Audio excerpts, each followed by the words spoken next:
Guys, তোমরা যারা ভাবো যে ফেসবুকে ভিডিও করাটা প্রচণ্ড ইজি, তাদের জন্য আমি একটা জিনিস বলে দিই। আলাদা আলাদা ব্যাকগ্রাউন্ড, আলাদা আলাদা সেট আপ, প্রত্যেকটা জায়গায় গিয়ে ভিডিও বানানো। তার উপরে আমি আজকে ছাদে এসে ভিডিও বানাচ্ছি। এই গরমের মধ্যে ভিডিও বানানোটা কিন্তু not a matter of joke, সত্যি। কারণ কি, অনেকেই আমাকে বলছে যে দিদি কীভাবে ভিউজ বাড়াবো, কীভাবে আমার ফলোয়ার্স বাড়বে, অনেক কিছুই আমাকে বলছে। তো কতটা সাফার করে আমাদেরকেও ভিডিও বানাতে হয় সেটা তোমাদেরকে দেখাই। দেখো, মানে রোদের যে প্রখরতাটা, সেই প্রখরতাটাকে কাটিয়ে তোমাদেরকে কথা বলতে হবে সবার আগে।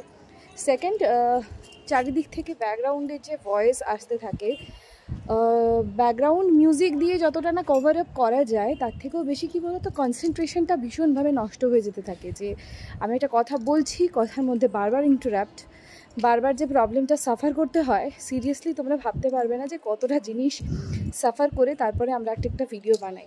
তো ডেফিনেটলি তোমরা চেষ্টা করো একটু কষ্ট করে ভিডিও বানানোর। কালকে আমার ভিডিওতে লাইভে একজন বলেছে যে বাবা 60,000 মিনিট ভিউ টাইমিংস কী করে কমপ্লিট করব। তো প্রথমেই ভয় পেয়ে গেলে হবে না, অনেক কষ্ট করে ভিডিও বানাতে হয়। আর কেউ যদি ভাবো যে এমনি এমনি ইনকাম করব ফেসবুক থেকে, আর তার জন্য কোনো ভিডিও পোস্ট করব না, কোনো রকম স্ট্রাগল করব না, ফেসবুক কিন্তু তোমাকে এমনি এমনি টাকা দেবে না।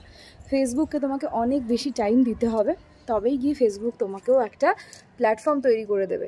তাই সবাইকে বলবো যে ও করছে তাই দেখে আমিও করছি, সেই জিনিসটা না করে যেটা মন দিয়ে করতে পারবে সেই জিনিসটা করার চেষ্টা করো। অনেকটা খাটনি পেরিয়ে তারপরে গিয়ে ভিডিও একটা পোস্ট করতে পারি, তারপরে পিছনে থাকে এডিটিংস, আরও অনেক কিছু। তো তোমরা জাস্ট ভাবতে পারবে না এখানে কি পরিমাণে গরম লাগছে। সব ভিডিও বাড়িতে রুমের মধ্যে করলে ব্যাপারটা ভালো দেখায় না, তাই ছাদে এসেও ভিডিও করতে হচ্ছে আমাকে। বাইরে গিয়েও করা হয়, প্রচণ্ড আউট নয়েজ, সমস্ত কিছু মিলিয়ে ভিডিও করাটা কিন্তু not a matter of joke. তাই সবাইকে বলবো, যারা যারা ভিডিও করবে ভেবে নিয়েছো, ডেফিনেটলি ভেবে নাও যে তার জন্যও কিন্তু একটা ফুল টাইম তোমাদেরকে দিতে হবে। অন্যান্য কাজের সাথে সাথেও ফেসবুকের ভিডিও করা যায় ডেফিনেটলি, কিন্তু তার জন্য তোমাকে সত্যিই টাইম বার করতে হবে। মানে রেগুলার তোমাকে ভিডিও আপলোড করতে হবে, পোস্ট করতে হবে। আর সবাইকে একদিনে হাত ছেড়ে দিলে হবে না, বা একদিনে কিন্তু মিলিয়ন্সে ভিউ যাবে না। অনেক অনেক স্ট্রাগলের পরে কিন্তু মিলিয়ন্সে ভিউ যায় মানুষের। তো আমাদেরও কিন্তু প্রথমেরই ভিডিও অনেক তাড়াতাড়ি ভাইরাল হয়ে যায়নি, অনেকটা খাটনির পরে বেশ কিছু ভিডিও আমাদের ভাইরাল হয়েছে। তো thank you so very much সবাইকে, যারা যারা আমাদেরকে এতটা সাপোর্ট করছো। তোমাদের জন্যই এত কষ্ট করে আমাদের ভিডিও বানানো। তোমরা যদি দেখো, তোমরা যদি লাইক করো, কমেন্ট করো, শেয়ার করো, স্টার সেন্ড করো, তবেই গিয়ে আমাদের এই জিনিসটা সাকসেস পাবে। তো thank you so very much সবাইকে।